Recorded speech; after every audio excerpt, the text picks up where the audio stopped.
नमस्कार दोस्तों। आज है 4 मार्च 2026 एंड अभी दुनिया में बहुत उथल पुथल चल रही है, तो इस रिगार्डिंग मेरे को लगा बहुत वीडियो बनाना ज़रूरी हो गई है। And one thing is I am very sorry for not coming for almost 2 months because I was busy with some important tasks in my life.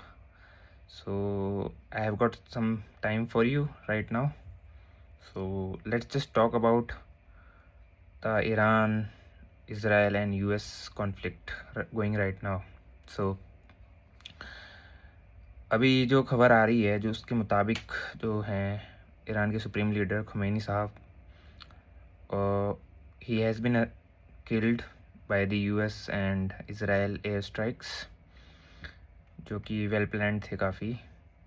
And I am very अब आप I am not taking sides of any one, but I am very sad about this thing.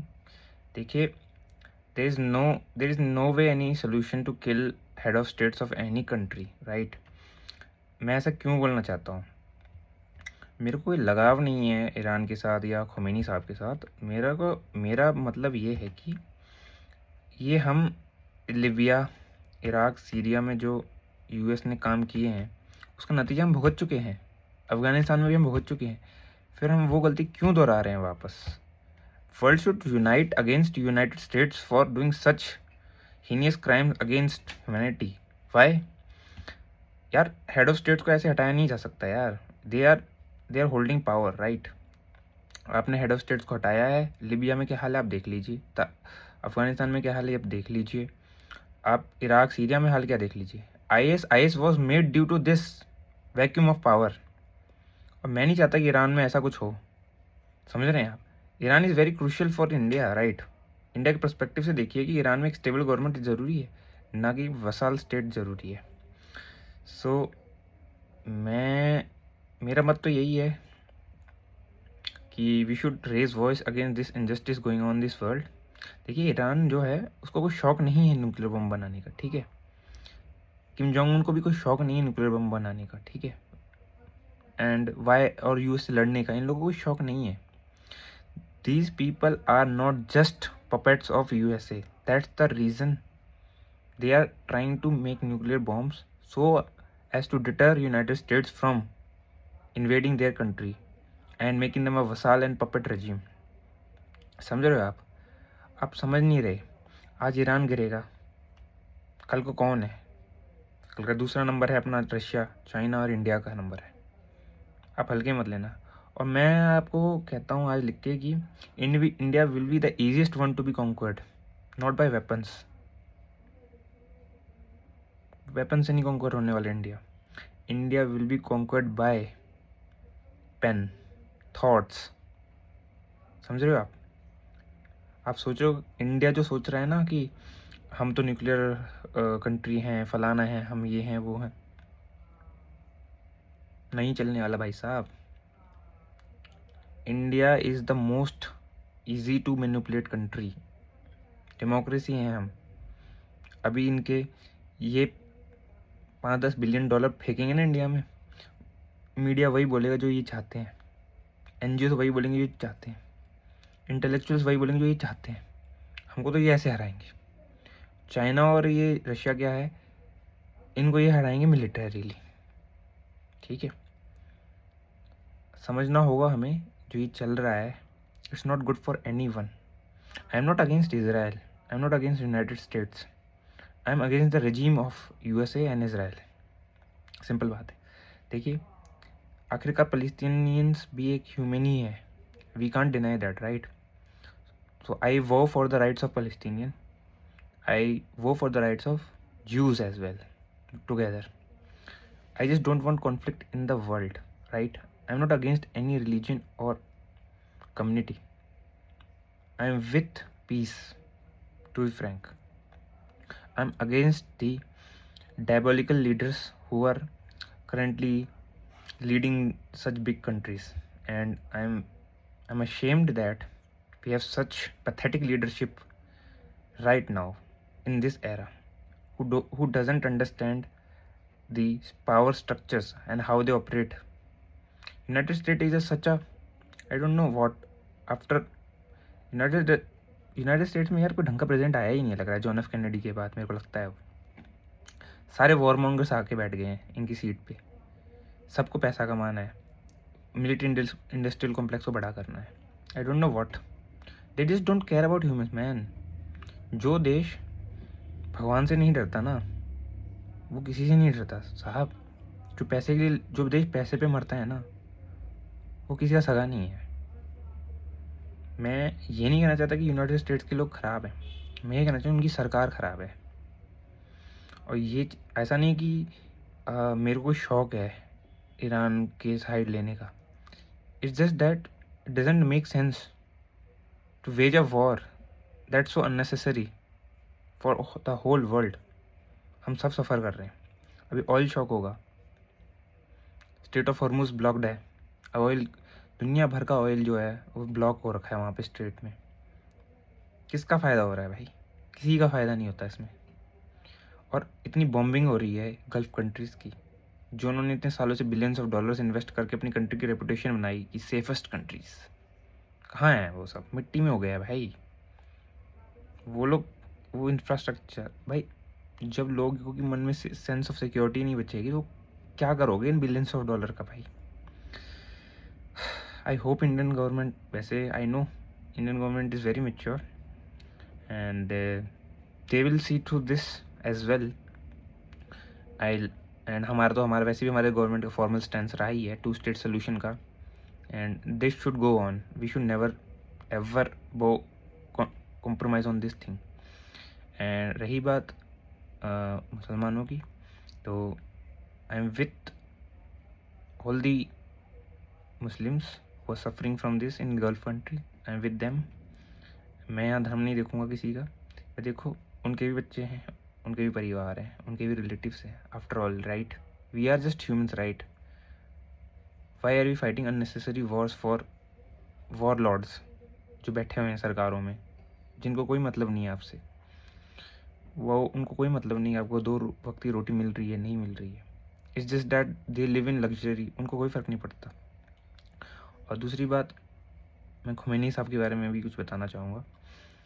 यार, खुमैनी साहब के जो relatives थे वो लखनऊ, कश्मीर में रह चुके हैं भाई साहब। उनके भाई वो they are just Indians man, you can't consider them separate. और I love the Persian civilisation.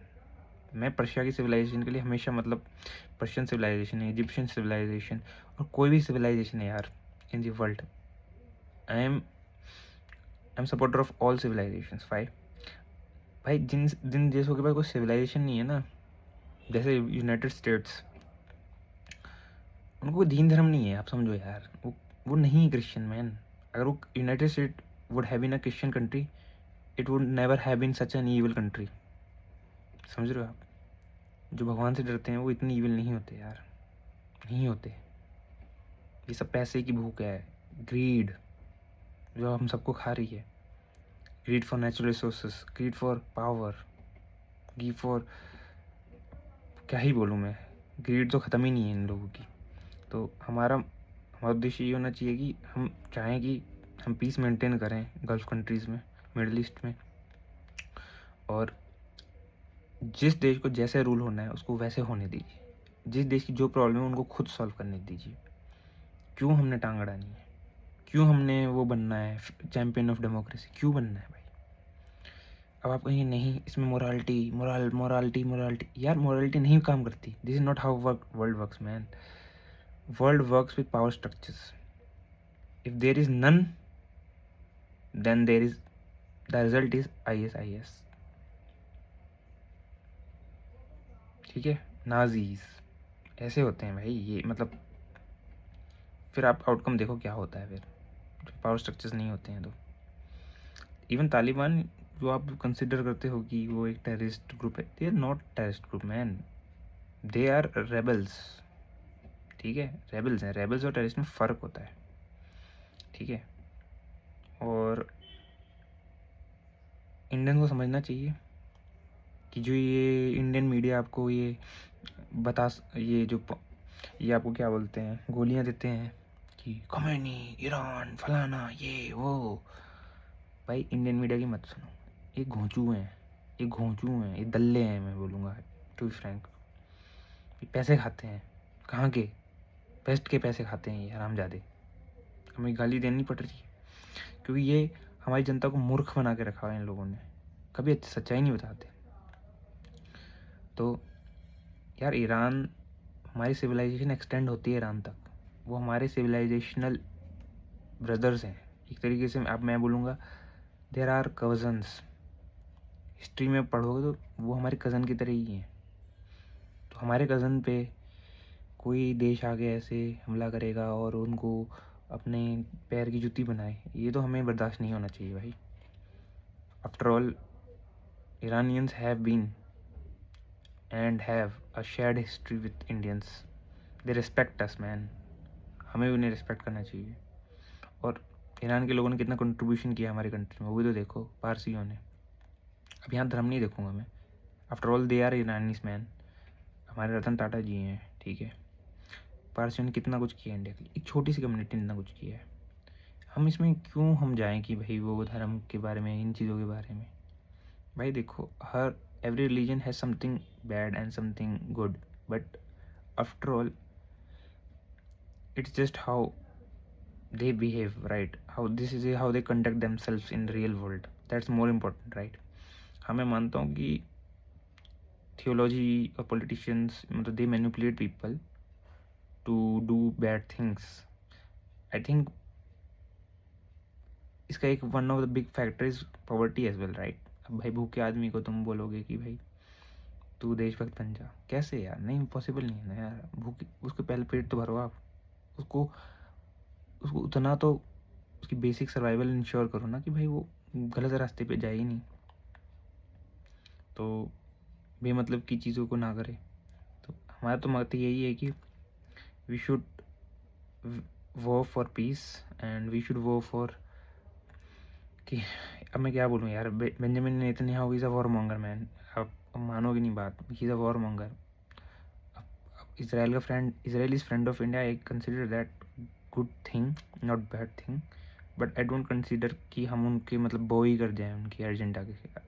तो जब भी फ़लस्तीन की बात आएगी तो Palestinians have the right to live on that land. Simple बात बोलूँ मैं, 2 state solution is the only solution and Israel should let the Palestinians have their own nation, own government.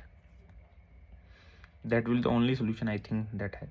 उनके बीवी बच्चों को घरों से निकाल के फेंकना, यार ये this is not the solution. And United state किसी कंट्री के लिए लड़ने नहीं आता, सिर्फ और सिर्फ इसराइल के लिए आ जाता है। अब ये वीडियो डालने के बाद आई विल बी लाइक, मैं इनकी नज़रों में आ जाऊँगा कि भाई मैं मतलब इनका वो नहीं हो, क्या हमें क्या हो रहा, आई विल बी मैं इनकी इंटेलिजेंस वाली एजेंसियों की नज़रों में तो मैं आ जाऊँगा मैं, but I don't care man. जो सही बात है सही बात है। अब इसराइली को ये समझना चाहिए कि भाई they are not the only one, कि भाई उनके साथ बुरा हुआ है हिस्ट्री में, सबके साथ बुरा हुआ है भाई। ऐसा नहीं कि ज्यूज़ के साथ ही बुरा हुआ है, हिंदुओं के साथ बुरा नहीं हुआ है, सिखों के साथ बुरा नहीं हुआ है। सिखों के 2 गुरुओं को इन्होंने कैसे कैसे मारा है, हिंदू राजाओं को कैसे कैसे मारा गया है भाई। मंगोलों ने कैसे मारे हैं इस्लामिक खलीफा नहीं, सुल्तानों को कैसे मारा है यार। सब एवरीवन हैज़ बीन अ, मतलब क्या बोलूँ, villain in history at some point of time. So it's just matter of fact that आज कोई विलन है, आज कोई और विलन, कोई विक्टिम है। तो हम इस चीज़ पे ना जज करें, हम इस चीज़ पे जज करें कि what the realities of today demand that we live in peace as brethren and we live together. That's my message, and I will end this video like this. Thank you.